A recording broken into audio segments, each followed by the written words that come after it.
Dans les traditions chamaniques, les offrandes occupent une place essentielle. Elles ne sont pas un simple geste symbolique, elles sont un véritable langage, une manière d'entrer en relation et de dialoguer avec les esprits. Faire une offrande, c'est créer un échange, c'est reconnaître la présence des maîtres de la nature, esprits de la terre, de l'eau, des montagnes, et venir à leur rencontre avec respect, humilité et intention. Selon les besoins d'une personne et ce que l'on pourrait appeler son équilibre karmique, certains rituels sont réalisés, notamment avec l'eau.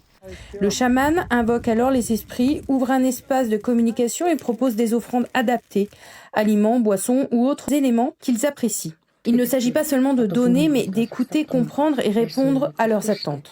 Parmi ces esprits, les lus, les maîtres de l'eau et de la terre, occupent une place centrale. La terre étant nourrie par l'eau, elle devient le territoire même de leur présence.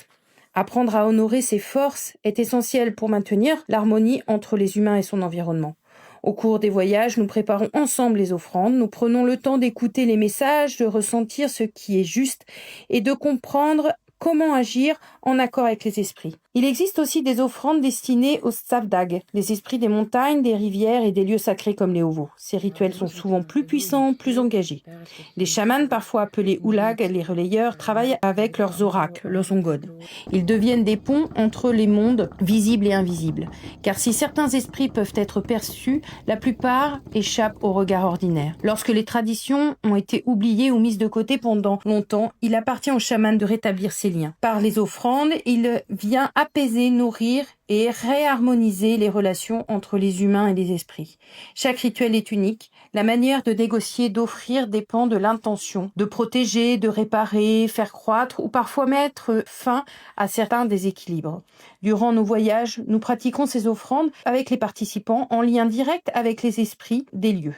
Nous réalisons également les offrandes célestes, notamment à travers le feu. Le feu devient alors messager, il porte nos pensées, nos prières et nos intentions vers les cieux. Lors des cérémonies autour du feu, chacun est invité à déposer ses vœux, ses intentions profondes et à offrir quelque chose de lui-même dans cet échange sacré. Chacun vit ses expériences à sa manière, avec sa sensibilité. Sur place, nous prenons le temps d'explorer ces pratiques en profondeur. Qu'est-ce qu'une offrande ? Qui sont réellement les esprits de la terre et de l'eau, des montagnes, que représentent ces offrandes célestes et bien d'autres enseignements autour des traditions chamaniques.